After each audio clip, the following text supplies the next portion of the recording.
Bonjour tout le monde. Alors je me propose aujourd'hui de vous faire un petit exposé, une petite introduction sur le vaccin ARN messager de Pfizer-BioNTech plus particulièrement, mais évidemment ça marchera aussi avec le vaccin Moderna et AstraZeneca.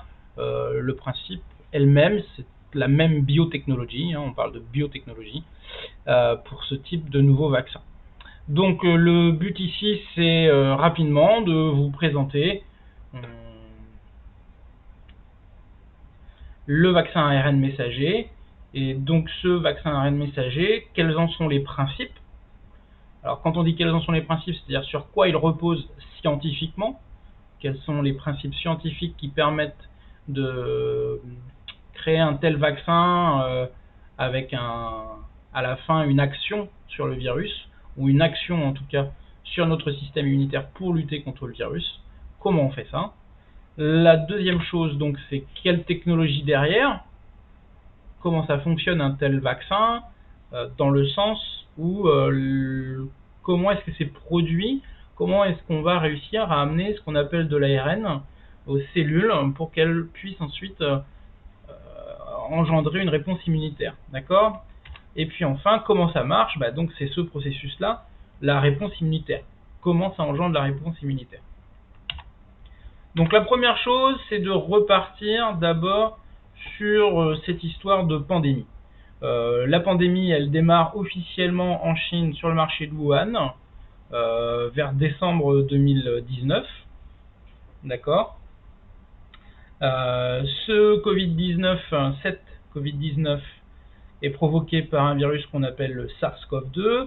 Ce SARS-CoV-2, on voit qu'il va se répandre sur toutes les parties du monde, d'accord, sur tous les continents. Donc c'est pour ça qu'on appelle ça une pandémie et plus simplement une épidémie. Et ce qui va arriver, c'est qu'autour de la mi-avril, on va avoir environ 6500, 6700 morts par jour. Donc on a un haut niveau de mortalité à un moment donné pour ce virus dans la population. Donc ce qui nous intéresse ensuite, c'est de regarder ce qui se passe pour le reste de la période.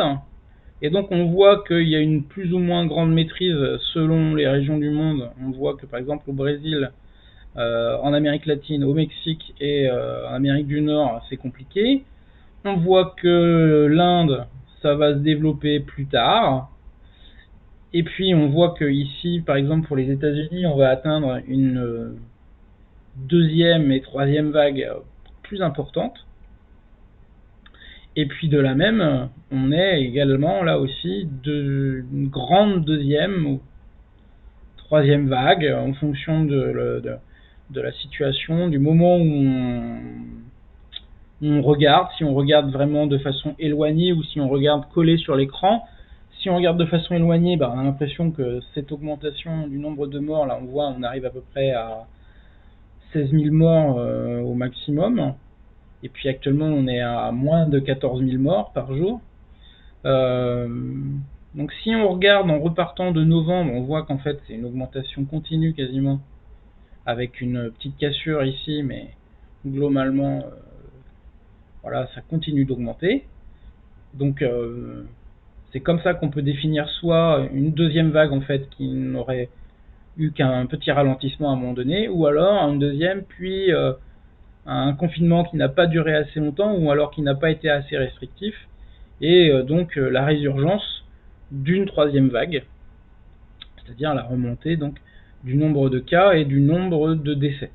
Alors il faut faire attention parce que ce sont les nombres de décès recensés. Alors autant ces nombres de décès recensés peuvent être fiables dans des pays riches, développés, avec un bon système de santé et les indicateurs qui permettent les remonter aux administrations, autant dans d'autres pays ou dans d'autres parties de pays, c'est plus compliqué. Alors, quand je pense à partie de pays, je pense par exemple à l'Inde. Toutes les régions d'Inde n'ont pas le même développement économique et n'ont pas les mêmes moyens. On peut parler aussi d'un certain nombre de pays d'Amérique latine dans lesquels il y a eu des retards dans les prises en compte de mortalité, par exemple. Et puis, voilà. Après, quand on est dans des pays comme la Grande-Bretagne, la France, les États-Unis, le décompte est déjà beaucoup plus fiable, hein. Puis on a des instituts derrière qui permettent aussi de faire la somme de tout ça. Alors, actuellement, on en est à plus de 107 millions de cas dans le monde, recensés, hein. J'utiliserai toujours le mot de recensés, c'est-à-dire qui ont été répertoriés, mais il pourrait très bien y en avoir beaucoup plus.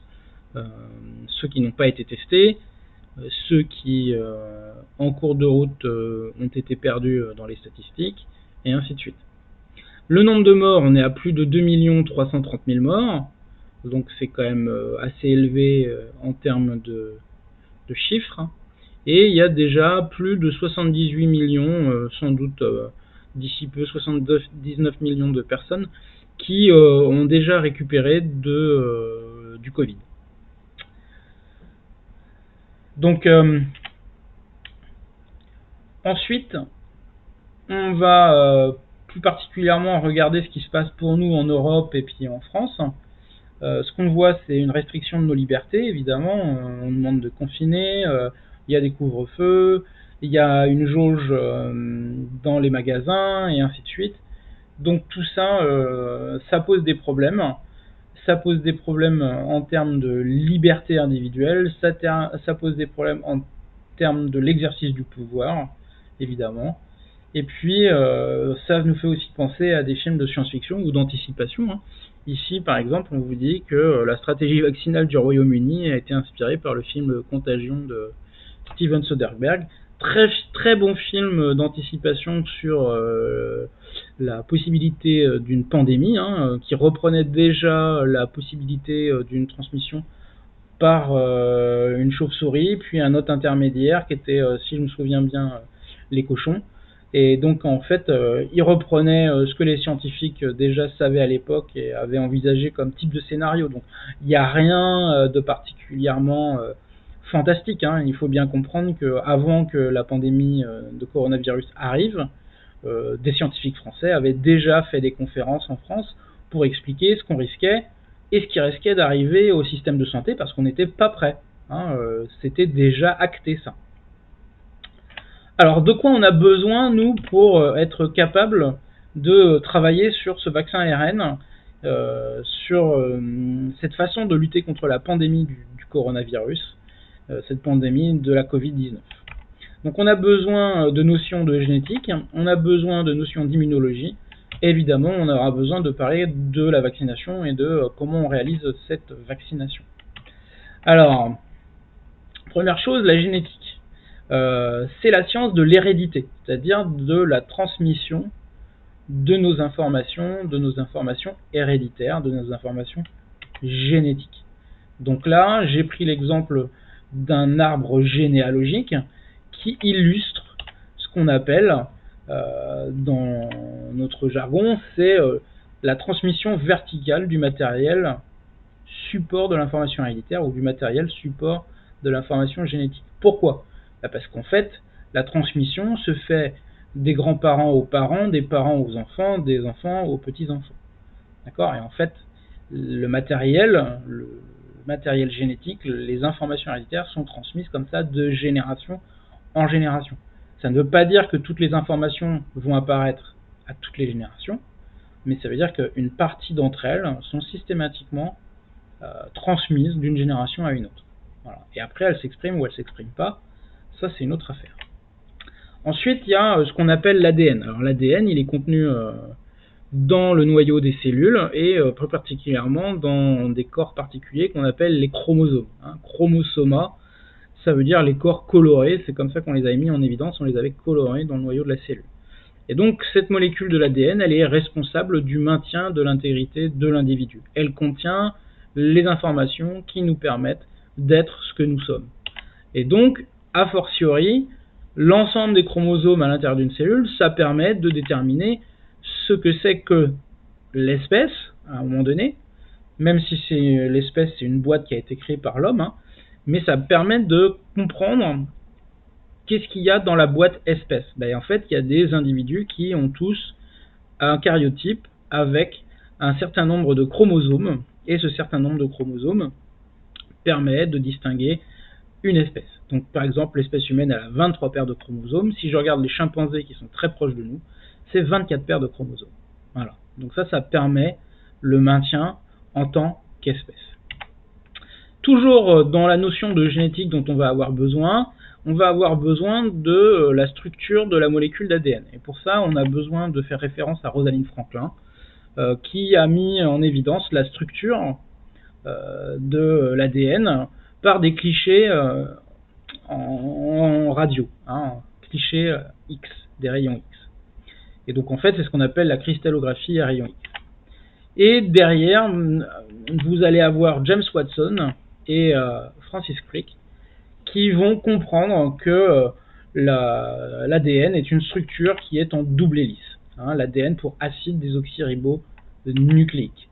Donc c'est le support des informations héréditaires, l'ADN, et elle a une structure en double hélice.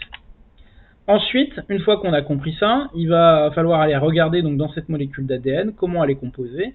Et ce dont on s'aperçoit, c'est qu'en fait, l'information héréditaire, l'information génétique, elle est encryptée à l'aide de 4 nucléotides qui sont complémentaires 2 à 2. Alors, ça veut dire quoi ? Ça veut dire que vous avez par exemple ici la thymine qui est associée à l'adénine. Donc thymine, on va utiliser la lettre T. Adénine, on va utiliser la lettre A. On va dire que T est complémentaire de A complémentaire de T, d'accord ?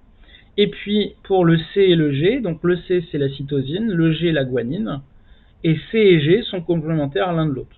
Et donc ça permet de créer des liaisons hydrogènes entre eux, entre ces nucléotides, qui permet le maintien de la structure en double hélice de l'ADN. Voilà comment ça fonctionne. D'accord ? Donc, on continue toujours sur la génétique avec notre acide désoxyribonucléique, avec l'ADN.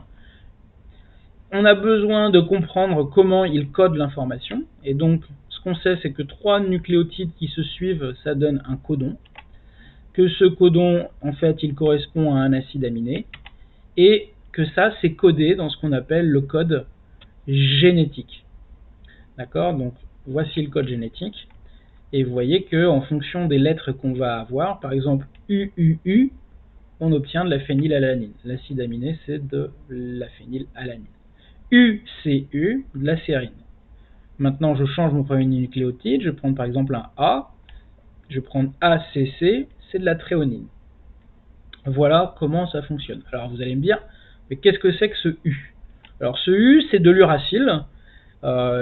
Il remplace la thymine dans le tableau pour le code génétique, non pas pour faire beau, mais parce qu'on verra un peu plus tard que dans l'histoire de la transcription et de la traduction de cette information génétique encryptée, et donc qu'il faut déchiffrer, et que le corps humain, que nos organites doivent également déchiffrer, il y a un passage qui va, à un moment donné, induire le changement d'une des bases nucléotidiques.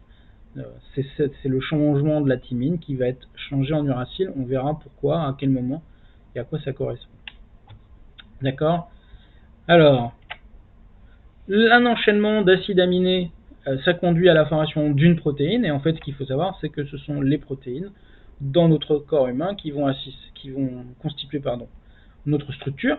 Donc soit la structure par exemple de notre peau, dans notre peau il y a des protéines qui sont là, la structure des ongles c'est de la kératine par exemple, des cheveux, la kératine également, donc il faut la produire cette kératine. Ça peut être aussi des protéines qui ont une fonction, tout simplement une fonction comme l'insuline qui va réguler le taux de sucre dans le sang. Et donc ça peut être aussi des enzymes. Notre corps humain, il doit pouvoir produire tous les éléments à l'intérieur du corps. Lui, il ne délocalise pas à l'extérieur. Il est obligé d'avoir tous ces éléments fonctionnels et constitutifs qui sont produits par notre corps humain, par lui-même. D'accord ? Donc si je reprends, je vous ai dit tout à l'heure, l'information héréditaire, elle se trouve dans le noyau de la cellule, elle est dans les chromosomes. Ces chromosomes, ils ont donc des séquences nucléotidiques qui s'enchaînent. Et parmi ces séquences nucléotidiques qui s'enchaînent, on a donc ce qu'on appelle des gènes. Et un gène va coder en fait pour une protéine. Il code en fait d'abord pour une chaîne d'acides aminés. Et cette chaîne d'acides aminés, elle va prendre une forme en 3 dimensions dans l'espace, qu'on va appeler donc la protéine. Et c'est cette forme dans l'espace, c'est cette forme repliée, cette forme tridimensionnelle, qui la plupart du temps donne sa fonction, son rôle à la protéine. Continuons. Nous avons besoin maintenant de parler d'immunologie. Alors l'immunologie, vous allez me dire, c'est quoi? Eh bien, c'est la science du système immunitaire.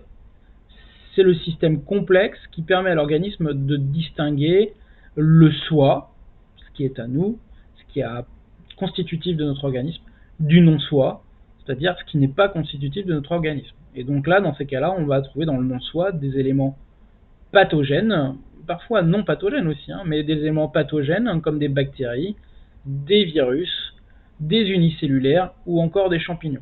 Et donc notre organisme, il doit lutter contre ça. Alors, il lutte comment? Il lutte d'abord avec des réactions différentes. D'accord? Donc il y a des réactions de défense de l'organisme à court, à moyen, à long terme. Le court terme, c'est la réponse immunitaire innée qui fait appel par exemple à la réponse inflammatoire. D'accord? Et donc la réaction inflammatoire, vous la voyez, c'est celle du schéma du haut ici. Et puis ici, vous avez en dessous la réponse secondaire, réponse adaptative, qui là fait intervenir donc les lymphocytes. Les lymphocytes, ce sont les cellules dites globules blancs, il en existe plusieurs, des lymphocytes B, des lymphocytes T, et aussi les anticorps. Et les anticorps, eux, sont produits, vous le voyez par la réaction avant, par les lymphocytes B. Mais il n'y a pas que ça, il n'y a pas que les agents impliqués, il y a aussi les molécules chimiques, les substances chimiques qui sont impliquées dans cette réponse. D'accord? Donc, voici comment ça fonctionne. Tout au long de la vie, quand l'organisme risque de développer une maladie infectieuse provoquée par un nouvel antigène, les globules blancs, et plus particulièrement les lymphocytes, ont pour fonction de lutter contre cet élément pathogène pour l'éliminer. Une partie de ces clones se différencie en cellules lutteuses, neutralisantes et tueuses de l'infection virale.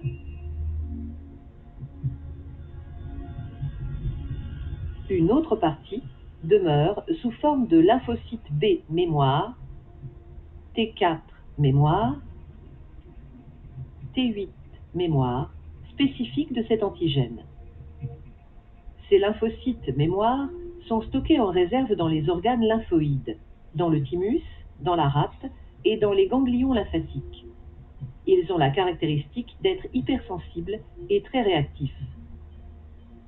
Ces cellules mémoire ont une durée de vie très longue, estimée à plusieurs décennies. Lors d'une nouvelle attaque par un antigène déjà connu, les cellules présentatrices d'antigènes, comme les cellules dendritiques, phagocytent l'agresseur, captent sa fiche d'identité, son peptide, et l'exposent à leur surface.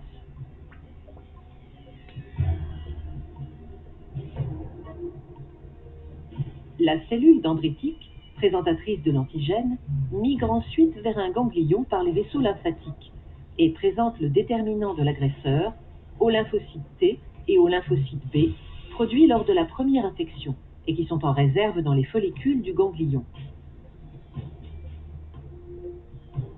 Elle présente le peptide antigénique aux lymphocytes dormants et ceux qui parmi eux ont gardé la mémoire du premier contact s'activent.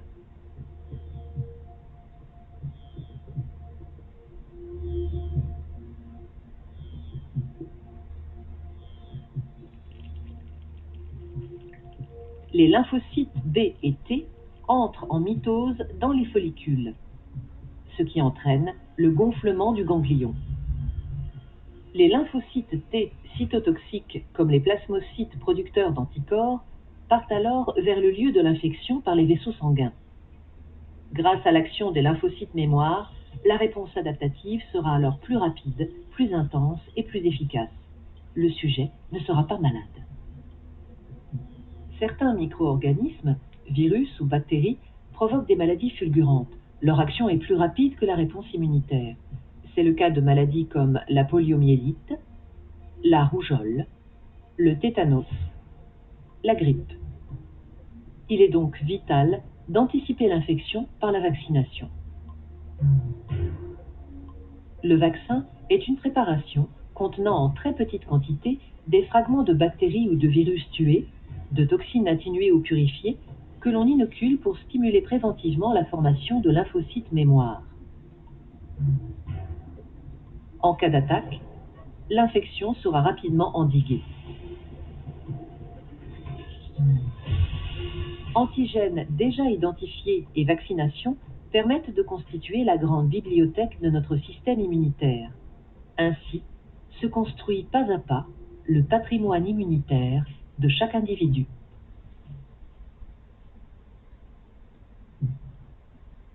Alors, vous l'aurez compris, donc on vous a présenté ici la façon dont fonctionne le système immunitaire en temps normal et comment il fonctionne, notamment lorsqu'on réalise une vaccination avec, pour le coup, l'ancienne technologie, c'est-à-dire des morceaux d'antigènes, des parties de virus ou de bactéries qu'on a récupérées, des virus ou des bactéries atténuées, donc on a mis en culture et qu'on a rendu de moins en moins agressives, d'accord?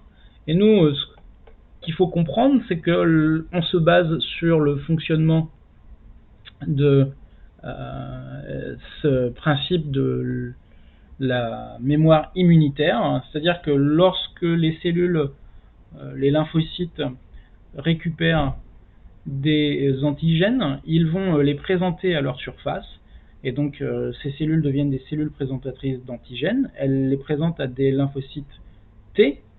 Ces lymphocytes T vont activer à leur côté des lymphocytes T CD8. Hein, ici c'est un lymphocyte T CD4. Le CD8 c'est un lymphocyte T tueur, on dit cytotoxique. Un LB, un lymphocyte B. Un lymphocyte B notamment qui va produire donc des anticorps en devenant plasmocyte et qui va donc neutraliser les antigènes ou la cellule en se collant sur les antigènes exprimés à la surface de cette cellule.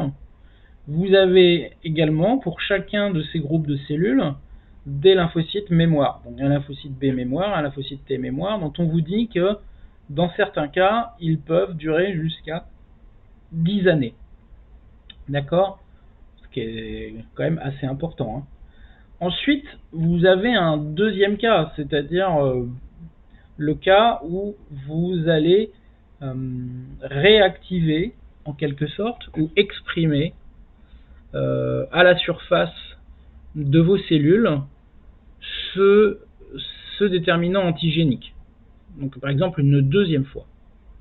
Et là, les lymphocytes B et les lymphocytes T, ils vont tout de suite être activés, ils vont tout de suite en fait reconnaître ce déterminant antigénique, et la réponse va être accélérée par rapport à la première rencontre.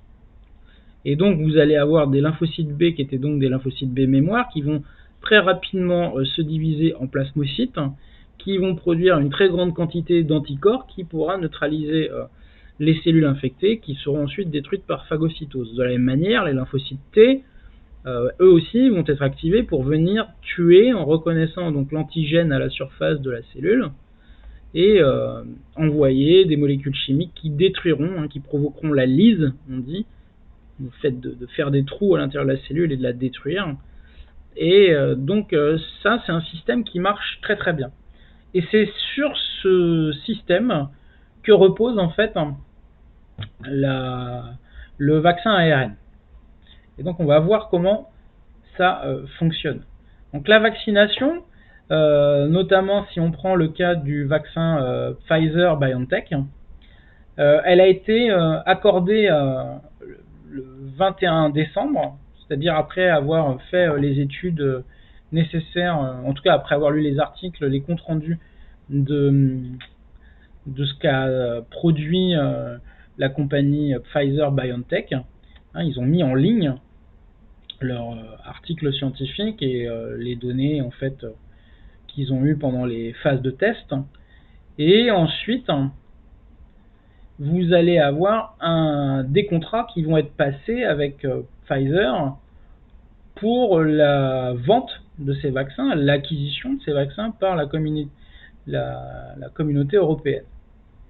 Alors, je vous ai dit, ils ont mis en place, ils ont rédigé évidemment un bulletin qui résume le principe de leur vaccin, les résultats des études, et voilà, qui nous permet de savoir à quoi on doit avoir affaire. Et puis également, au vu des thèses complotistes et de tout ce qui circulait sur Internet, ils ont fini par mettre en ligne la composition. Alors ils l'ont fait aux États-Unis avec la Food and Drug Agency, mais ils ont aussi donc mis en ligne pour les différents pays, donc en différents langages, et on a ici en français, la formulation du vaccin, c'est-à-dire qu'est-ce qu'il contient. Et donc nous, ça nous intéresse de savoir ce qui contient ce vaccin. Donc, on va aller regarder la composition du vaccin. Donc, ce vaccin, il contient d'abord des lipides. Le ALC 0315, vous voyez sa formule juste à côté, qui est un peu barbare. L'ALC 0159, pareil, formule barbare à côté. Ensuite, le 1,2 ou 1,2 distéaroyl SN-glycéro-3 phosphocholine et du cholestérol. Tout ça, c'est des acides gras, c'est du gras. D'accord ? On va voir à quoi ça sert. Mais il faut des lipides. Ensuite, vous avez des sels. Donc ces sels, c'est par exemple le phosphate dibasique de sodium dihydraté, phosphate monobasique de potassium, chlorure de sodium. Et ça donne une solution saline, tampon, au phosphate, qui en fait permet de conserver dans de bonnes conditions notre vaccin ARN messager, notre petite vésicule, on va voir à quoi ça correspond tout à l'heure, qui contient l'ARN messager. Vous avez également un sucre dans le liquide. Ce sucre, c'est le saccharose. Ici, la nécessité d'avoir un sucre, en fait, c'est pour le moment où vous allez le conserver au froid, puisqu'il faut que vous le conserviez à très basse température. L'ARN étant très sensible et pouvant être dégradé très rapidement, vous avez besoin des températures très faibles, autour de moins 80 degrés. D'accord ? Donc le saccharose, lui, empêche que les vésicules soient détruites lorsque tout ça est mis à des températures très très froides. Ensuite, vous allez avoir le principe actif, et donc le principe actif, c'est l'ARN messager. Et cet ARN messager, en fait, il correspond à une séquence très précise, il correspond à la séquence de la protéine Spike, ou protéine S, qui correspond en fait au spicule qu'on trouve à la surface du coronavirus, qui lui donne d'ailleurs cet aspect en couronne, la raison pour laquelle on l'appelle le coronavirus. Alors évidemment, ils ont modifié un petit peu la séquence ARN du virus. D'abord, il y a deux raisons à ça. La première raison, c'est pour essayer de le rendre la plus efficace possible, cette séquence, pour qu'elle puisse produire une protéine S qui soit bien reconnue par le système immunitaire, qui déclenche une réponse immunitaire dans la plupart des cas, quels que soient les variants. Vous avez entendu parler que les virus avaient des variants, et donc il y a des modifications au niveau des acides aminés. Et ben, ils ont modifié aussi des acides nucléiques, des nucléotides, pour pouvoir changer quelques acides aminés dans la séquence de la protéine. Alors, donc je vous ai dit, la première raison, c'est pour essayer de le rendre plus efficace. La deuxième raison, évidemment, c'est pour que ce soit une recette personnelle et que vous puissiez déposer des brevets. C'est des entreprises privées, leur but c'est de faire des bénéfices. Donc évidemment, il y a toujours des courses aux brevets. Lors de l'injection, il ne faut pas oublier que la dose de vaccin, elle va être diluée avec de l'eau. D'accord ? De façon à ce ce que la réponse soit le plus correcte possible dans l'organisme et qu'on n'ait pas juste le liquide dense qui contient donc l'ARN messager, nos vésicules dont on va voir à quoi ça sert. Alors l'injection intramusculaire, c'est une injection effectivement à l'intérieur du muscle. Pourquoi ? Tout simplement parce qu'on veut aller le plus vite possible injecter nos ARN messagers à l'intérieur de la cellule, à l'intérieur du cytoplasme de la cellule, une fois qu'il est libéré dans l'organisme, le temps de survie de ces petites vésicules lipidiques, on va les voir tout de suite, c'est un temps très court. Voilà, donc vous voyez, vous avez une nanoparticule, et à l'intérieur de cette nanoparticule, vous avez donc votre ARN messager. Et donc ça peut pas rester très très longtemps à naviguer dans l'organisme, dans le système extracellulaire. Ils font donc injecter en intramusculaire pour que ça puisse pénétrer à l'intérieur des cellules très rapidement. Donc la bicouche lipidique, elle a pour rôle de protéger notre ARN messager, mais elle a aussi pour rôle de permettre en fait la fusion de cette nanoparticule avec la membrane cellulaire. D'accord ? Et donc une fois que cette fusion a lieu, vous allez avoir l'entrée dans le cytoplasme de cet ARN messager qui va tout de suite être prise en charge par des ribosomes. D'accord ? Et ces ribosomes vont traduire la séquence ARN pour en faire une longue chaîne d'acides aminés, qui va ensuite se replier et qui donnera la protéine spike, protéine S. Et cette protéine spike sera ensuite exprimée à la surface de la cellule. Donc on a besoin de ces vésicules lipidiques. Elle permet donc de pénétrer via la membrane, la bicouche lipidique. Elle fusionne avec elle en fait. Il y a endocytose pour pouvoir rentrer donc à l'intérieur de la cellule, pour être dans le cytoplasme de la cellule. Et à aucun moment, normalement, on ne rentre à l'intérieur du noyau. Les ARN messagers sont adressés du noyau vers le cytoplasme et pas du cytoplasme vers le noyau. D'accord ? Donc ça, c'est la première chose. Ça met en jeu, là encore, les connaissances en génétique. Il faut être capable de savoir comment ça fonctionne et le fonctionnement de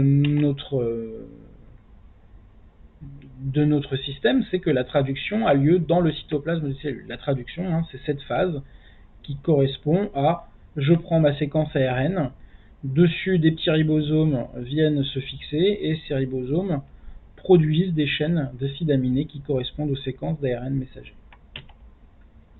D'accord ? Donc ça, c'est important. Donc comment ça marche en règle générale ? Vous voyez, les gènes, ils sont sur les chromosomes. Cette séquence qui correspond à un gène, en fait, elle est encodée dans l'ADN, donc il faut déplier l'ADN. Vous allez avoir un brin d'ARN messager qui va être produit à partir du brin qu'on appelle le brin transcrit, le brin d'ADN transcrit.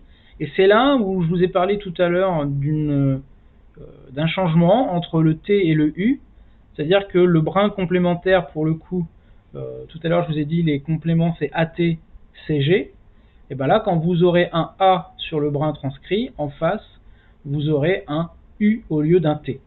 D'accord ? C'est exactement ça qui va se mettre en place. Le U pour uracile. Vous produisez alors un ARN prémessager qui va subir une sorte de maturation qui correspond à un épissage. On coupe des zones qui n'ont pas d'intérêt. Vous allez ensuite construire un ARN messager. Alors quand je dis construire, c'est la cellule qui fait tout ça à l'intérieur du noyau. Et une fois que cet ARN messager est synthétisé, il va être exporté, il est adressé vers le cytoplasme. Et là, les ribosomes le prennent en charge. Et je vous ai dit, un codon, un acide aminé, 2 codons, 2 acides aminés, 3 codons, 3 acides aminés, 4 codons, 4 acides aminés. Et puis à un moment donné, vous arrivez sur un codon qu'on appelle un codon stop. La séquence s'arrête et vous avez l'ensemble de vos acides aminés, vous avez une séquence protéique, et vous allez ensuite avoir repliement de cette séquence d'acides aminés pour donner une protéine. Voilà. Et bien ça, c'est ce qui ne se passe pas lorsqu'on fait une vaccination par le vaccin ARN messager. D'accord ? C'est-à-dire que vous allez injecter directement donc vos vésicules lipidiques à proximité des cellules musculaires. Elles incorporent votre ARN messager. Cet ARN messager est tout de suite traduit par les ribosomes à l'intérieur du cytoplasme. Au bout de quelques minutes à quelques heures, vous n'avez plus ces ARN messagers, ils ont disparu. Par contre, des protéines ont été synthétisées, des protéines qui correspondent à la protéine Spike. Donc elle est exprimée à la surface des cellules. Ces cellules deviennent donc des cellules présentatrices d'antigènes. Et elles sont donc soit activer en quelque sorte le système immunitaire qui va tout de suite se mettre en marche, soit activer la réponse dans le deuxième cas. Hein, c'est pour ça qu'on fait des rappels notamment, parce que dans le premier cas, vous avez induit une activation du système immunitaire, vous allez avoir quelques lymphocytes B et lymphocytes T mémoire qui vont être mis en stockage de côté. Et lorsque vous allez faire le rappel, à ce moment-là, vous allez induire une réponse plus forte de votre organisme, puisque vous allez avoir des cellules qui vont être prises comme cellules présentatrices d'antigènes et qui vont activer une réponse, mais vous allez aussi avoir des cellules qui vont produire donc cet antigène, qui vont produire cette protéine Spike, et qui vont être détruites tout de suite par les lymphocytes B et lymphocytes T mémoire, qui auront été, eux, réactivés par la présence de cet antigène. Et du coup, vous allez activer de nouveau la production de lymphocytes T et B mémoire. Et donc normalement, ce qui doit se passer, c'est que si vous êtes infecté par le SARS-CoV-2, après avoir subi les 2 doses, après avoir eu l'injection des 2 doses, normalement vous devriez produire une réponse immunitaire. Alors cette réponse immunitaire, elle peut varier selon les personnes. Plus on est âgé et moins le système immunitaire fonctionne bien. Vous avez des personnes qui sont immunodéprimées, c'est-à-dire qui ont une production très très faible de cellules immunitaires, soit parce que c'est un traitement, par exemple les personnes qui sont atteintes d'un cancer, dans la chimiothérapie, la plupart du temps vous avez des médicaments qui diminuent l'immunité des personnes. Vous pouvez aussi avoir des traitements pour les personnes qui sont greffées, pour diminuer le potentiel de leur système immunitaire, de façon à éviter le rejet de la greffe. Donc c'est important que les personnes qui sont en bonne forme, en bon état, pas seulement juste les personnes âgées, puissent également se faire vacciner pour qu'on puisse atteindre une immunité collective la plus haute possible, de façon à ce qu'on puisse protéger les personnes qui, elles, ne peuvent pas bénéficier de ce type de vaccin. D'autant plus qu'on verra qu'il est possible que pour certaines personnes, ce vaccin ou ce type de vaccination soit aussi contre-indiqué. Alors auquel cas, ils pourront avoir accès aux vaccins normaux. Alors, toujours sur la vaccination, ce qu'on a pu entendre ou ce qu'on a pu lire dans certains journaux, comme par exemple ici le journal 20 minutes, c'est le fait que certaines personnes avaient développé des réponses très particulières après l'injection de la première dose de vaccin ou de la seconde dose de vaccin pour d'autres. Là, c'est un médecin américain qui a fait une réaction. Les plaquettes ont été détruites, et les plaquettes, c'est ce qui permet au sang de coaguler, de faire des croûtes par exemple lorsque vous saignez. Et là, les plaquettes ont été détruites. Alors évidemment, il y en a tout de suite qui se sont jetés sur l'occasion pour dire que c'était le vaccin qui était responsable de la mort de cette personne dans d'atroces conditions, et ainsi de suite. Bon, la vérité, c'est que pour le coup, on pourrait très bien avoir derrière ça une maladie génétique de la personne, ou alors une contamination par le virus SARS-CoV-2 avant. Il y a des personnes qui ont été contaminées et qui ont eu des symptômes qui ressemblaient un peu à ce qu'a eu cette personne. Et donc du coup, il y a une investigation qui est en marche aux États-Unis, dont le New York Times se fait l'écho. C'est-à-dire qu'on va essayer de chercher quelles sont les causes de la réaction de cette personne alors qu'il y a eu vaccination juste avant. Est-ce que c'est le vaccin qui est responsable de ça, ou est-ce qu'il y avait déjà des antécédents, une maladie par exemple génétique, ou est-ce qu'il avait été contaminé par le SARS-CoV-2, puisque certains patients atteints par la Covid avaient développé de tels symptômes. Donc on peut se poser la question. Ensuite, vous pouvez voir aussi dans le Parisien qu'on a vu que 23 seniors étaient décédés en Norvège, 23 personnes âgées. Alors au moment où moi j'ai regardé, on était rendu à 33 personnes âgées qui étaient décédées. Et donc en Norvège, ce qu'ils ont fait, c'est tout simplement de mettre à disposition sur le site de l'agence du médicament, donc Statens Legemiddelverk, excusez-moi pour la prononciation, ils ont fait le report de toutes les personnes qui avaient eu des symptômes particuliers après la vaccination. Et quand je dis symptômes, ça va jusqu'au cas de décès. Ils ont été assez transparents là-dessus. Donc moi j'ai pris le rapport du 2 février. On voit que vous avez 282 patients qui ont été investigués sur 587 rapports d'incidents. D'accord ? Vous pouvez voir que la majorité des cas a été reportée dans la tranche de plus de 80 ans. Voilà, ce qui ne veut pas dire qu'il n'y en a pas dans les autres, et il y a des rapports d'incidents dans les autres classes d'âge, mais c'est principalement dans les plus de 80 ans qu'on va retrouver des problèmes. Bon, ça s'explique, les personnes, je vous ai dit, à cet âge-là, elles ont un système immunitaire qui est moins performant, elles ne sont pas forcément en bonne santé, elles peuvent avoir des comorbidités, c'est-à-dire des raisons, des causes, des maladies qui peuvent entraîner une accentuation des symptômes causés par le Covid-19, la Covid-19. Et puis, quand vous regardez le report des décès, vous voyez qu'il y en a 55 actuellement, donc sur 587 reports, 55 pour le vaccin Pfizer-BioNTech. Vous en avez un pour le vaccin Moderna qui a commencé à être utilisé là-bas. Voilà, sur un total déjà de plus de 112 000 personnes vaccinées. Donc de 112 000 personnes vaccinées. Donc vous voyez que ça reste très très faible. Alors évidemment, ce n'est pas nul. Et peut-être que dans les cas qui sont reportés ici, il y a des cas qui sont dus au vaccin. Il ne faut absolument pas dire que ce n'est pas dû au vaccin. C'est juste que on ne peut pas faire le rapprochement tout de suite comme ça entre vaccin, vaccination et les causes de mortalité. Corrélation n'est pas cause. Ça, c'est important à bien comprendre. Et donc, ce qu'on peut dire, c'est qu'en attendant, le vaccin, il n'est pas sans danger. Ça, c'est vrai.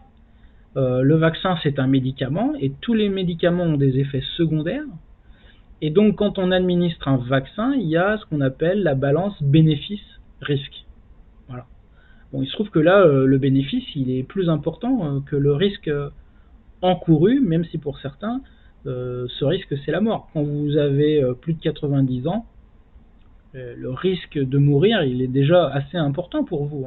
C'est pas, et donc, prendre le vaccin avec la chance de vivre quelques temps de plus, quelques années de plus, et d'éviter la propagation dans la maison de retraite ou dans l'EHPAD, c'est pas négligeable. Alors après, évidemment, ce qu'il faut vous dire, c'est que on ne pourra pas, ça c'est quelque chose qui est très important je pense, on ne pourra pas sauver tout le monde. Voilà. Quand on vous dit que le vaccin par exemple il est efficace à 90% ou 92%, que d'autres vaccins sont efficaces à 70%, c'est déjà des très très très hauts niveaux d'efficacité, 70%. Donc quand vous êtes à 90% avec les vaccins ARN, c'est de très bons résultats. Et donc qu'il y ait un risque minime que les conséquences de cette vaccination, parce que pour le coup, ce serait plus les effets secondaires de la vaccination qui auraient entraîné les décès dans le cas des personnes très âgées, déshydratation, vomissement, maux de tête, tout ça. C'est un risque qu'il faut être prêt à accepter en fait. Donc en tant que scientifique et en tant que médecin, alors moi je ne suis pas médecin mais j'ai une formation scientifique, on met toujours en balance le bénéfice et le risque. Les bénéfices, les risques. Il faut toujours les mettre en regard. Bon, et actuellement, au vu de l'état dans lequel se trouvent les sociétés dans le monde, la vaccination, c'est vraiment la chose qui nous apparaît être la plus importante pour nous sortir de ce pétrin. Alors, toujours sur la vaccination, ça vous aura pas manqué que vous n'aurez pas manqué que certaines personnes, notamment en France, propagent des idées comme quoi ce vaccin modifierait notre ADN, qu'on deviendrait à moitié transgénique, que derrière il y a des idées incroyables. Donc là, par exemple, c'est le professeur Perron et puis l'autre, c'est Louis Fouché.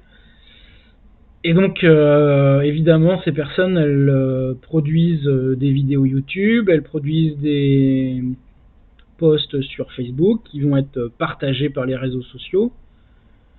Et le problème, c'est que des milliers de personnes n'ont pas les bases nécessaires pour comprendre de ce dont on parle. Et évidemment, ont peur, et c'est tout à leur honneur d'avoir peur, parce que évidemment, quand on vous dit que votre ADN va être modifié, oui, ça pose un problème, parce que de l'ADN modifié, ça peut par exemple provoquer des cancers. Quand notre ADN a trop de mutations, à un moment donné, les cellules deviennent incontrôlables, elles se multiplient anarchiquement, ça peut donner des cancers. Si ce sont les cellules reproductrices, ça peut donner des problèmes au niveau de la descendance.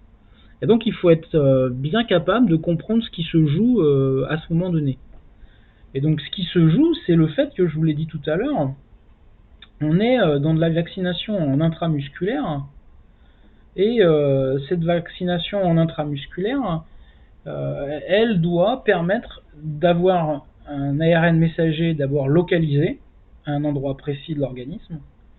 Ensuite, je vous ai dit que cet ARN messager, il était uniquement traduit dans le cytoplasme des cellules et il ne rentrait pas dans le noyau de nos cellules.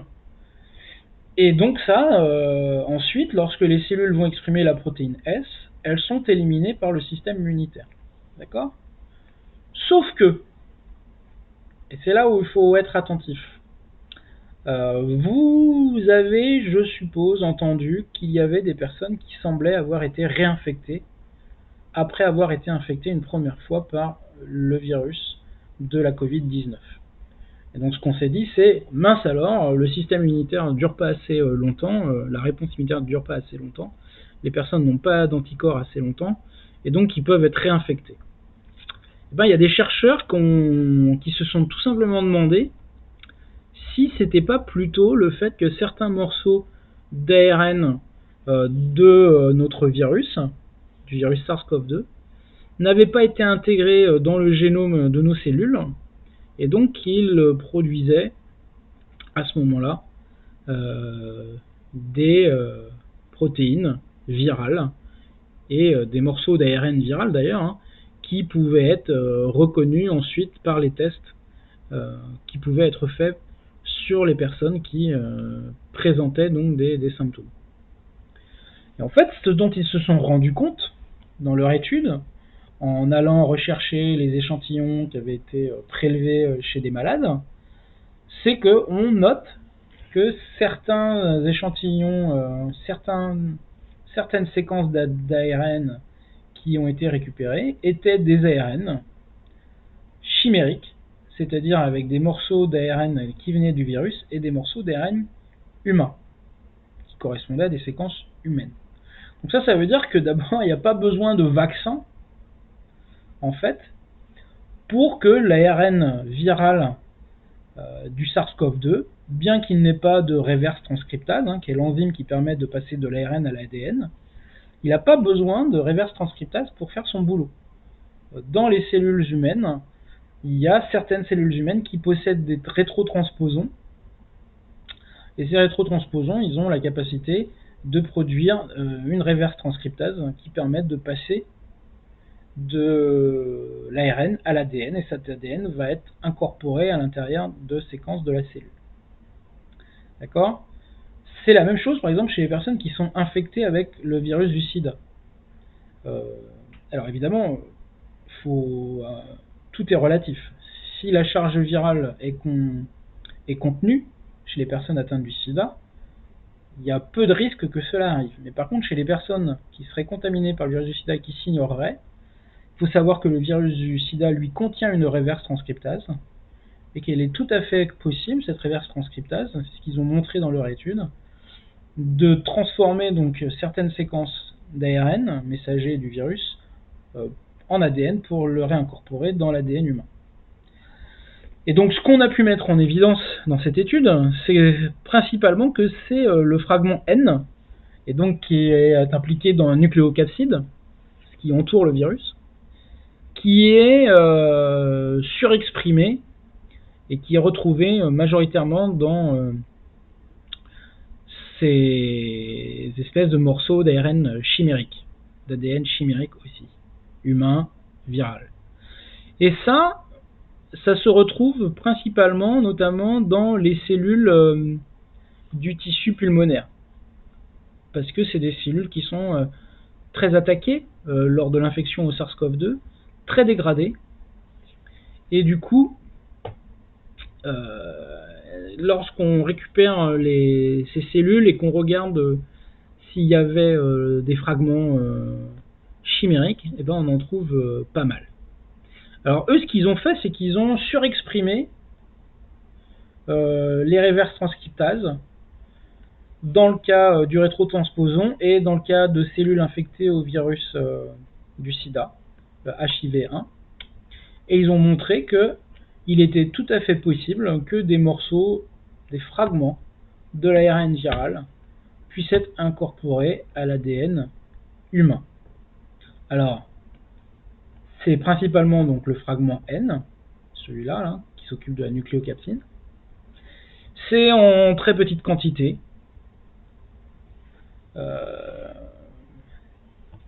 Mais ça veut dire que le risque, il n'est pas nul. Voilà. Donc ça, il faut prendre ça en compte. Maintenant, on revient à ce qu'on sait du système immunitaire.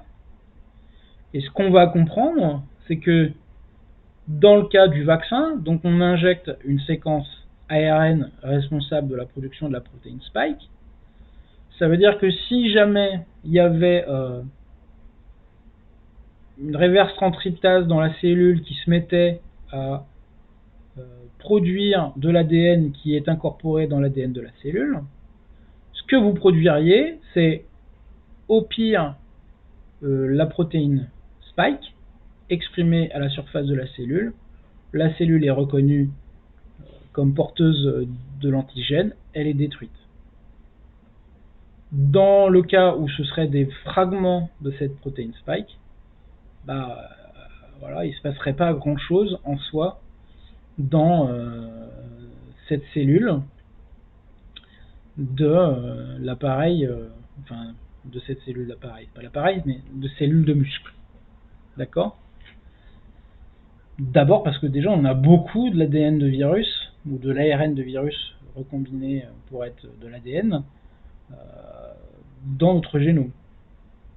Donc en soi, ça ferait encore, en quelque sorte, de l'ADN qui coderait pour pas grand chose. Et vous l'avez vu, dans le système que je vous ai proposé tout à l'heure, vous avez à un moment donné où vous avez d'abord un pré-ARN messager qui est produit par la cellule, dans le noyau de la cellule, et il va subir un épissage, une maturation, pour garder que les séquences codantes pour nos systèmes de production d'acides aminés par les ribosomes. Donc au final, le risque, il est certes non nul, mais en fait, il est très faible. Et puis surtout, il faut rappeler que eux, ils ont fait l'expérience in vitro, c'est-à-dire dans des tubes à essai, dans des boîtes de pétri, et nous, ça se passe in vivo. D'accord? Donc, ça veut dire que là où eux, ils ont des résultats très faibles, in vivo, ce que vous aurez, c'est des résultats très faibles. D'abord parce que, il faudrait que vous ayez donc ce rétrotransposon qui s'exprime dans un cas, ou deux, il faudrait que vous ayez la personne qui soit infectée du virus du sida et qui surexprime la reverse transcriptase qui permet de passer de l'ARN à l'ADN.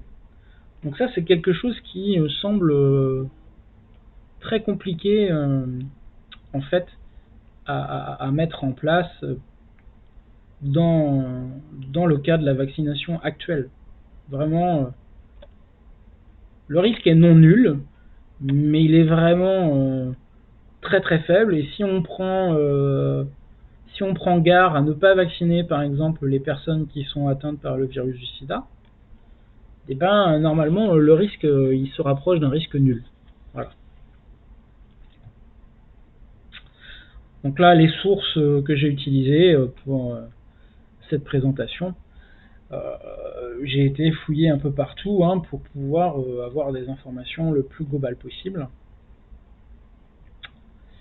Voilà, donc j'espère que cette vidéo vous aura été utile, que vous aurez compris à quoi correspond le vaccin ARN, quels sont les principes scientifiques qui se cachent derrière, que ça vous rassurera un peu que sur cette nouvelle technologie, sur cette biotechnologie. Voilà, je vous dis au revoir, à plus.